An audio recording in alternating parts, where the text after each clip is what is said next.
सुधांशु जी, एक नहीं अनेकों ऐसे मुद्दे हैं, चाहे वो अरविंद केजरीवाल को सिंगापुर जाने की इजाजत ना देने से लेकर अब ये आबकारी नीति पर आप लोगों का घेरना। वो कह रहे हैं कि आपको सफलता ही नहीं पच रही है अरविंद केजरीवाल की, इसीलिए बीजेपी बार बार किसी न किसी मुद्दे में उनके नेताओं को घेरती है, चाहे वो सत्येंद्र जैन हो या फिर अब मनीष सिसोदिया हो। जवाब दीजिए।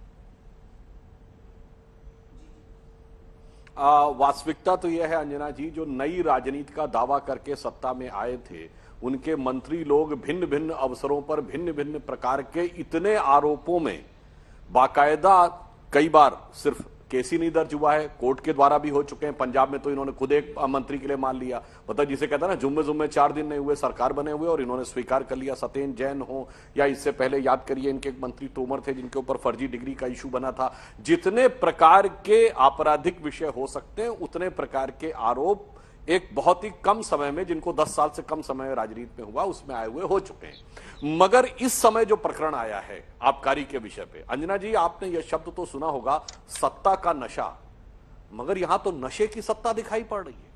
मतलब कितनी अद्भुत बात है कि सबसे ज्यादा अगर किसी के ऊपर पूरा इनका प्यार उमड़ता हुआ दिखाई पड़ रहा है तो वह लिक्वर लॉबी के ऊपर दिखाई पड़ रहा है। मतलब यहां पे किस ढंग से लाइसेंस दिया गया वो विषय तो छोड़िए, शराब पीने की आयु कम करिए और शराब पीने के घंटे बढ़ा दीजिए, ड्राई डे की संख्या जो थी उसको कम कर दीजिए और शराब के जो कॉन्ट्रैक्टर्स हैं उनका परसेंटेज बढ़ा दीजिए। नंबर इसमें तो कोई किंतु परंतु की गुंजाइश नहीं है। लाइसेंस के ऊपर आपको जो आरोप लगाना है लगाते रहिए। आपके लिए तो मुझे वो पुराने शेर की पंक्ति याद आती है कि मुझको यारों माफ करना, मैं नशे में हूं और बोतल में मैं में नशा, मैं नशे में हूं। तो ऐसा सत्ता का नशा जो आपका बोतल से चढ़ा हुआ है, ईमानदारी की बात यह थी कि आपको आकर यह कहना चाहिए था, यदि आरोप आपको लगता था कि अनुचित, आप कहते हमने कोई लाइसेंस फी नहीं एग्जेम्प्ट की है। दूसरा, आपको कहना चाहिए था एलवन टेंडर के बाद हमने कोई पैसा वापस नहीं किया है। आपको कहना चाहिए था हमने ड्राई डे कम नहीं किए हैं। आपको कहना चाहिए था हमने कोई कमीशन का परसेंटेज नहीं बढ़ाया। उसकी बजाय आप सावरकर, भगत सिंह इधर उधर के विषयों पे जा रहे हैं। तो ये इस बात को दर्शाता है कि तथ्यात्मक आधार पर उत्तर देने की इस समय स्थिति में आम आदमी पार्टी की सरकार नहीं है। ठीक है, राघव जी जवाब दीजिए। वो कह रहे हैं एक सत्ता का नशा होता है, आप लोग नशे की सत्ता चला रहे हैं दिल्ली में। अंजना जी, इससे पहले कि मैं बिंदुवार तरीके से इनकी प्रेस कॉन्फ्रेंस का और मेरे मित्र सुधांशु जी ने जो बात की उसका जवाब दूं, मैं आपको बता दूं कि आज भारत की राजनीति में नरेंद्र मोदी जी को और भाजपा को चुनौती देने वाला एक ही शख्स है, उसका नाम है आदरणीय अरविंद केजरीवाल और आम आदमी पार्टी। आज पंजाब की जीत के बाद प्रधानमंत्री मोदी जी को और पूरी भाजपा को नींद नहीं आती रात को। अरविंद केजरीवाल जी राक्षस बन के उनकी नींद में आते हैं और उन्हें जगा देते हैं। इनको इतना डर लग रहा है। कांग्रेस तो बहुत ही इनके लिए कन्वीनियंट ऑपोजिशन थी, लेकिन आम आदमी पार्टी की चिंगारी जो दिल्ली से शुरू हुई, पंजाब गई है, पूरे भारत देश में फैल रही है, उससे ये लोग घबराए हुए, डरे हुए हैं। और उसी के चलते कभी सिंगापुर जाने की एक इंटरनेशनल फोरम पे विश्व स्तरीय बैठक में हिस्सा लेने के लिए पॉलिटिकल क्लियरेंस मुख्यमंत्री को नहीं देते हैं। कभी सत्येंद्र जैन साहब को पकड़ के जेल में डाल देते हैं।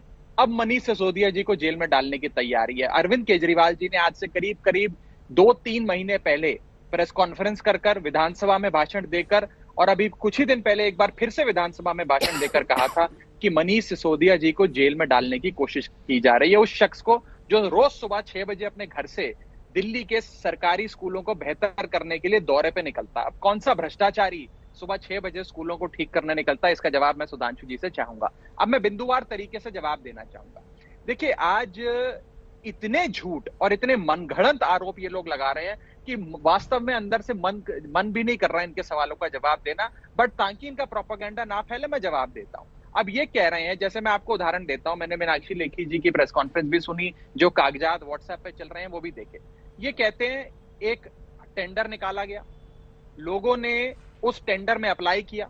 जो भी शख्स किसी टेंडर में अप्लाई करता है जना जी, वो सिक्योरिटी डिपॉजिट जमा कराता है और साथ में एक पूरा टेंडर फॉर्म भर के कि भाई मैं एलिजिबल हूं, मुझे ये ठेका दिया जाए, मैं ठेके के लिए अपना ज्ञापन देता हूं, एप्लीकेशन देता हूं। कई दर्जनों लोग अप्लाई करते हैं, किसी एक शख्स को वो टेंडर मिल जाता है। ये कह रहे हैं जिस शख्स को टेंडर मिला वो तो सही है, हमें उससे कुछ लेना देना नहीं, लेकिन जिस शख्स ने अप्लाई किया था और उसको नहीं मिला, उसको आपने सिक्योरिटी डिपॉजिट वापस कर दिया और इसमें आपने कुछ कमाई कर ली।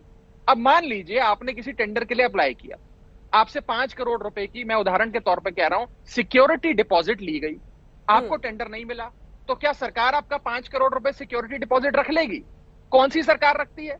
सारी सबको सिक्योरिटी डिपॉजिट वापस की जाती है। ये कहते हैं इसमें घोटाला हो गया। क्या हो गया? पूरा कर ले। हाँ। अब दूसरी चीज हाँ। मैं आपको मैं आंकड़ों का आदमी हूं, आपको बता देता हूं। वित्तीय वर्ष 2019-2020 में, ध्यान से सुनिएगा सुधांशु जी आप भी, वित्तीय वर्ष 2019-2020 में दिल्ली सरकार की एक्साइज के जरिए कमाई थी 4100 करोड़ रुपीस, 4100 करोड़ रुपए। अगले साल जब हम नई नीति लाए जिसमें कंट्री लिकर हो, फर्जी स्पूरियस लिकर हो, उसको खत्म किया गया और पूरी एक्साइज पॉलिसी को रिवाइज किया गया, उस वित्तीय वर्ष में यानी कि वित्तीय वर्ष 2021 में हमारा एनुअल कलेक्शन सरकार का 5400 करोड़ हुआ, यानी कि 4100 करोड़ से बढ़ाकर 5400 करोड़, 1300 करोड़ का सरकार के खजाने में एडिशनल रेवेन्यू आया, फायदा हुआ। अब कौन सा ऐसा घोटाला होता है जिसमें नेताओं को तो फायदा होता नहीं लेकिन सरकार की आमदनी बढ़ जाती है? इसे घोटाला कहेंगे कि बढ़िया फाइनेंशियल प्रूडेंस और प्लानिंग कहेंगे? इसमें वो 25% डिस्काउंट का कितना कंट्रीब्यूशन है वो तो लोग समझ ही नहीं पाए। 25% डिस्काउंट शराब पर, और हम दिखा रहे हैं कि सिर्फ फरवरी के महीने में जो औसतन, एक बार फिर से दिखा दीजिएगा वो जैकेट वाले ग्राफिक्स, औसतन सरकार से क्या लेना देना? नहीं, सरकार से क्या लेना देना? क्या दिल्ली ये तो मार्केट, दिल्ली सरकार अनुमति देती है इसकी शायद, जो हमें जानकारी में। रंजना जी, हाँ। ये मेरा विषय नहीं है, तो मैंने ये डिस्काउंट वाला पॉइंट मेरी जानकारी में नहीं है, लेकिन जो भी डिस्काउंट है किसी भी ट्रेड के अंदर ये मार्केट फोर्सेस तय करती हैं। इसमें सरकार का क्या लेना? सरकार क्या करती है अंजना जी, मैं जरा बता दूं आपके दर्शकों के लिए, ताकि मैं एक बार अंजना जी थोड़ा आपका ध्यान चाहूंगा, आप मेरी ओर देखें। हाँ, हाँ, हाँ। जब कभी भी कोई भी सरकार एक्साइज पॉलिसी लाती है वो इसलिए लाई जाती है कि उसके सूबे में, उसके राज्य में नकली शराब ना बटे, कोई नकली शराब पी के घायल ना हो, और एक रेगुलेटेड मार्केट में सही जगहों पे शराब की दुकानें खुलें, लोग जो पीना चाहते हैं आकर खरीदें। इसको रेगुलेट किया जाता है, ये उद्देश्य होता है। अब किस भाव पे बिक रहा है, क्या बिक रहा है, वो तो मार्केट फोर्सेस तय करती हैं। इनका मुख्य आरोप जो मैंने सुना, जितना मेरे को समझ में आया, अगर कोई और आरोप है तो आप मुझे बताइए, मैं जवाब दूंगा, कि आपने जिस शख्स ने टेंडर अप्लाई किया उसने सिक्योरिटी डिपॉजिट जमा कराया, उसको टेंडर नहीं मिला, आपने सिक्योरिटी डिपॉजिट वापस कर दिया। हिंदुस्तान में एक भी ऐसी सरकार नहीं है जो सिक्योरिटी डिपॉजिट रख लेती है, सारी सरकारें देती है, भारत सरकार देती है, NHAI देता है, सिक्योरिटी का देता है, सारे ठेकेदारों को वापस की जाती है। ठीक है, जब सवाल तो सब देते। देखिए बड़ी बात अंजना जी जो नजर आ रही है कि अरविंद केजरीवाल जी से भाजपा डरती है, प्रधानमंत्री मोदी जी को शायद नींद नहीं आती अरविंद केजरीवाल जी का नाम सुन के, यही लग रहा है मुझे तो, और कुछ नहीं नजर नहीं आ रहा है। ठीक है, 3 पॉइंट्स हैं, तीनों का जवाब दीजिए। वो कह रहे हैं कि प्रधानमंत्री नरेंद्र मोदी की नींद उड़ गई अरविंद केजरीवाल की वजह से, उन्होंने कांग्रेस से ज्यादा, अब 2 राज्यों में इनकी सरकार है, कांग्रेस की भी है। तीसरी तरफ वो कह रहे हैं कि जब वापस करते हैं सिक्योरिटी मनी तो फिर उसमें पैसा बीच में कैसे रख लेंगे, तो जो बिंदुवार तरीके से। और हाँ, वो तो कह रहे हैं कि आप लोग सावरकर की औलाद हैं, वो भगत सिंह की हैं। तीसरा बिंदु, देखिए बिंदुवार उत्तर देता हूं। पहला विषय इन्होंने उठाया सिंगापुर का। अंजना जी याद करिए, अप्रैल 2021 जब केजरीवाल जी ने एक कोविड के वेरिएंट को सिंगापुर वेरिएंट बोल दिया था, और यह इंटरनेशनल कन्वेंशन था कि किसी देश का नाम नहीं लिया जाएगा, और उस पर और कुछ नहीं हुआ था, सिंगापुर ने आपत्ति दर्ज की थी, तो सिर्फ भारत सरकार ने यह कहा था कि ये उनका विचार है, भारत सरकार का विचार नहीं। तो सर जाने क्यों नहीं दे रहे सिंगापुर? सिंगापुर जाना है तो जाने क्यों सिंगापुर से, सिंगापुर क्यों नहीं जाने दे रहे? क्यों नहीं जाने दे रहे? मेरी पूरी बात तो सुनिए। ठीक है। पहले तो वो मेयर्स का कॉन्फ्रेंस है, चीफ मिनिस्टर्स का नहीं है। पहले दूसरी बात मैं जो कहना चाह रहा हूं, तब इन्होंने आके कहा था, जानते क्या बोला था? सिंगापुर से मोहब्बत आपको होगी, सिंगापुर का ध्यान रखना आपका काम है, हमें सिंगापुर से क्या लेना देना। और आज गजब का लेना देना है कि मेयर की कॉन्फ्रेंस में दिल्ली का चीफ मिनिस्टर जाने को तैयार है, इतना सिंगापुर से लगाव है। और सच कितना बोलते हैं, झूठ कितना बोलते हैं, मैं दर्शकों से कहता हूं जाकर उस प्रेस कॉन्फ्रेंस को चेक कर लीजिए। उसमें मनीष सिसोदिया जी और आम आदमी पार्टी के दर्जनों नेताओं ने बोला था कि हमारे बच्चों का वैक्सीन विदेश भेज दिया, हमारे बच्चों का वैक्सीन सिंगापुर भेज दिया, जबकि अप्रैल 2021 तक पूरी दुनिया में कोई बच्चों का वैक्सीन नहीं बना था। तो ये समझ लीजिए कि कितने सत्य और कितने तथ्य पे बोलते हैं। अब आता हूं दूसरे विषय पे जो इन्होंने कहा कि अर्नेस्ट मनी। वो विषय ये था कि 30 करोड़ रुपए का अर्नेस्ट मनी डिपॉजिट था एक ठेकेदार को, जिसको देना था उसको एयरपोर्ट के एरिया का लाइसेंस मिलना था। अब देखिए अंजना जी, नियम ये होता है या तो सारी प्रक्रिया पूरी होने के बाद लाइसेंस दिया जाता है, अथवा नियम ये होता है कि L1 वाले को लाइसेंस दे दिया जाता है। अब उसका काम है कि सारी औपचारिकताएं पूरी करे। एयरपोर्ट अथॉरिटी से उनको क्लियरेंस नहीं मिला। अब दो में से एक बात है, यदि शर्त यह थी कि जिसको आवंटित हुआ उसी को पूरा करना था तो फिर उसका अर्नेस्ट मनी जब्त हो जाना था, क्योंकि उसका उत्तरदायित्व था।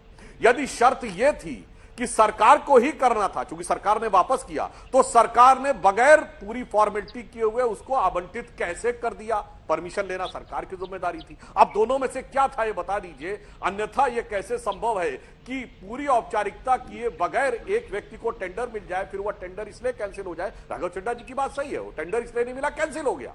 अब कैंसिल हो गया तो अर्नेस्ट मनी की जिम्मेदारी किसकी थी? किसी एक की तो होगी, या तो देने वाले की या लेने वाले की। अब ये बता दे, अगर देने वाले की थी तो इनकी सरकार की, बाकी जांच सीबीआई के लिए छोड़ दें। दूसरी बात अगर आप देखिए, दूसरा नहीं सुनिए, तो अभी और भी बहुत सी बातें इन्होंने अच्छी बात कही कि जो वो है वो तो मार्केट फोर्सेस तय करती है, मगर एजेंट का कमीशन कौन तय करता है ये बताइए। नंबर ऑफ ठेके नहीं, मार्केट फोर्सेस नहीं तय करती है। मैंने खबर निकाल ली है राघव जी, मैंने खबर निकाल रही है। आबकारी विभाग ने शराब बेचने वाली निजी दुकानों को अधिकतम खुदरा मूल्य पर, जो कि MRP है, उस पर 25% कीमत तक की छूट देने की मंजूरी दे दी है। ये दिल्ली सरकार ने किया है, आबकारी विभाग ने किया है। Delhi government has allowed private shops to offer up to 25% discount on the maximum retail price of liquor over a month after it prohibited such discounts in the national capital. मेरी खबर सही थी? मैं जवाब दे देता हूं। ठीक है, वो अपनी दोनों बिंदु पर एक बार बात पूरी कर बोलने दीजिए। अच्छा ठीक है, जवाब दे दीजिए, उसके बाद जाएंगे सुधांशु जी के पास। जवाब दीजिए इसका। मतलब ये शराब प्रमोशन क्यों ऐसे शराब का प्रमोशन क्यों? इसमें घोटाला कहाँ है, मैं बीजेपी से पूछना चाहता हूँ। शराब एक रेगुलेटेड मार्केट है, हर राज्य सरकार अपनी एक आबकारी नीति लाती है। हमारी नीति में घोटाला कहाँ हो गया? मान लीजिए कोई एक सीजन में कोई चुनौतीपूर्ण कार्य आया, जैसे कोरोना काल आया, कुछ आया, तमाम इंडस्ट्री बुरी हालत में थी। ये इंडस्ट्री पूरी तरीके से रेगुलेटेड है, सरकार से परमिशन लेकर अक्रॉस बोर्ड डिस्काउंट भी दिया गया। मुझे व्यक्तिगत तौर पर जानकारी नहीं है, लेकिन मान लीजिए दिया भी गया। इसमें घोटाला कहाँ हो गया? इसमें मनीष सिसोदिया ने करोड़ों रुपए कहाँ कमा लिए? अगर सरकार का सालाना वही तो समझा रहे थे 1300 करोड़ रुपए, सरकार का सालाना रेवेन्यू 1300 करोड़ रुपए बढ़ रहा है, तो सरकार का खजाना घटा तो नहीं, घोटाला कहाँ हुआ? घोटाला तब होता है जब सरकार की आमदनी कम कर जो पैसा है वो नेता अपनी जेब में डाले। मैं आपको पंजाब में बैठा हूं, मैं अभी पंजाब से आपसे बात कर रहा हूं, मैं आपको बता देता हूं पंजाब सरकार में पहले क्या हुआ करता था। आम आदमी पार्टी की सरकार आने से पहले सरकार का एक्साइज रेवेन्यू साल दर साल बढ़ता नहीं था, कम से कम इतना तो नहीं बढ़ता था, और वो सारा पैसा जो था, जो सरकारी खजाने में जाना चाहिए था, वो एक्साइज ड्यूटी की चोरी होती थी, नेताओं की जेब में जाता था। ये होता है घोटाला। अगर सरकार 1300 करोड़ रुपए यानी कि 20-25% अपना रेवेन्यू ईयर ऑन ईयर सालाना बढ़ा रही है, तो घोटाला कहां हुआ? दूसरी चीज, इन्होंने सिंगापुर की जिक्र करा, मैं एक बार जल्दी से उस पर जवाब दे दूं। ये कह रहे हैं कि हमने अरविंद केजरीवाल जी को सिंगापुर जाने की अनुमति इसलिए नहीं दी कि वो मुख्यमंत्री स्तर की कॉन्फ्रेंस नहीं है, वो तो मेयर स्तर की कॉन्फ्रेंस है। हमें अरविंद केजरीवाल जी के स्टेचर का, उनके कद का बड़ा ख्याल है, हम नहीं चाहते अरविंद केजरीवाल जी की थूथू हो जाए, इसलिए हमने अनुमति नहीं दी। ये वो लॉजिक दे रहे हैं। क्या आप इनके लॉजिक से सहमत हैं? अगर एक अंतरराष्ट्रीय स्तर पर दिल्ली के, भारत के एक सूबे के मॉडल की चर्चा होगी तो वाहवाही भारत देश की होगी। वो एक गर्वान्वित क्षण होगा हर भारतीय के लिए, कोई अरविंद केजरीवाल जी आम आदमी पार्टी के लिए अकेले नहीं होगा। इसमें दुर्भावना से भाजपा काम करती है। और मैं बता दूं, जब से आम आदमी पार्टी बनी, मैं तो फाउंडिंग मेंबर हूं अंजना जी आम आदमी पार्टी का, आपके चैनल पे कई बार इस विषय पे बहस हुई। जब से आम आदमी पार्टी बनी है 150 से ज्यादा मुकदमे हमारे विधायकों, मंत्री, नेताओं पर करे गए। सब में बार बार हमें छूट मिली, कोर्ट से दिल्ली पुलिस, ईडी, सीबीआई सारी एजेंसियों को फटकार मिली, और हमें ईमानदारी का सर्टिफिकेट न्यायपालिका